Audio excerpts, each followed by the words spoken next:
A 3-year epidemic has activated the tablet market because of the need for online classes. Now the era of online classes has passed, and everyone's life has returned to the right track, which means that the environment that really tests the survival of tablet computers has come. It may be because of this kind of confidence that RedMagic dared to launch this RedMagic gaming tablet against the general trend. Originally, the RedMagic stacking materials on mobile phones were already very extreme. Tablets will have more room for mobile phone manufacturers, so all aspects, especially the performance of the game, should be better. Next, let's talk about this RedMagic gaming tablet in detail. It has long been reported that RedMagic will bring a gaming tablet, and it was said at the time that this will be the first Snapdragon 8 Gen 2 tablet. After all, the Android tablet is still using the Snapdragon 8 Plus. Until the official final, it was confirmed that this gaming tablet of the RedMagic also uses the Snapdragon 8 Plus processor. In terms of the outer packaging box, the RedMagic gaming tablet has enlarged the packaging box of the RedMagic phone. Everything looks so familiar, but they are all several sizes larger. As a tablet product that focuses on gaming, the RedMagic gaming tablet uses a 12.1-inch screen on the front, supports 240Hz touch sampling rate, 144Hz refresh rate, 600 nit peak brightness, 10-bit color depth, and DCI-P3 100% wide color domain, 2560 by 1600 resolution, UL low blue light eye protection certification, proximity function reminder. When many people know that the RedMagic are going to make a gaming tablet, they think of a size of 7 to 8 inches. This way the screen is much larger and can be played with both hands for a long time. It is the perfect size for mobile games, but the RedMagic are now the route I want to take should be extreme, so I chose 12.1 inches. Although it is positioned as a gaming tablet, the front and rear cameras must be added. The front is 16 megapixels, and the rear is 13 megapixels. In terms of pixels alone, this should be the only one whose front pixels are higher than the rear pixels.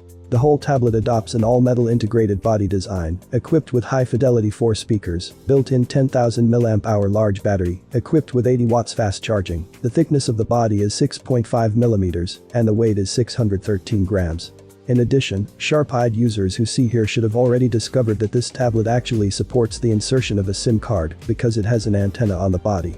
In addition, although this tablet is positioned for gaming, it also supports some office software and accessories, such as the RedMagic Smart Touch Keyboard, Magic Smart Stylus and other official releases.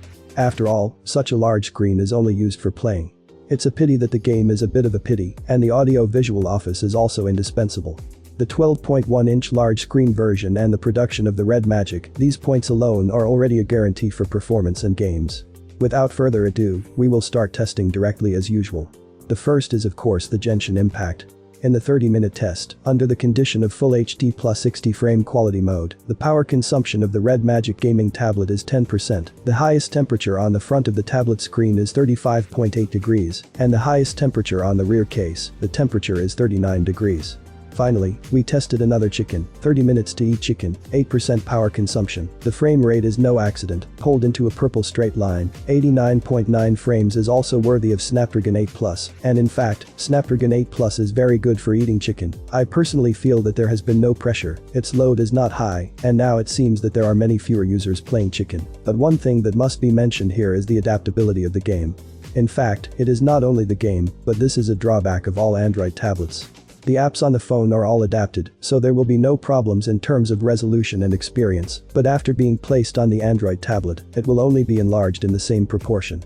For example, Genshin Impact, originally the mobile phone, cannot open 1080p picture quality, and the screen resolution of this screen is 2560 by 1600, that is to say, you can only see a game with a resolution of less than 1080p running on a large screen. Unacceptable. To sum up, the feature of the tablet is that the screen is larger, and the performance release may be stronger, but the applications are still zoomed in on the mobile phone, and the screen is not finely processed to the same proportion. This is not a problem with the RedMagic gaming tablet, it is a problem that all Android tablets have. If this problem is not solved, the existence of Android tablets is actually very fragmented. The RedMagic launched gaming tablet category is really very brave. After all, the Android tablet market is not very popular, and it is necessary to find another small category in this category to make a separate market. The magnitude and tolerance are not ordinary. After all, many large-scale companies are not doing this right now. But the RedMagic may just want to take a gamble. Now that they are making games, they should make all the games to the extreme. There are peripheral keyboards, mice and monitors, and the tablet is naturally indispensable. Not for anything else, just to let those game lovers the word RedMagic can appear in the minds of consumers when purchasing products, and this is the ultimate goal of RedMagic. I hope this review was useful for you. If so, then hit the like button under this video. Have a nice day and God bless you.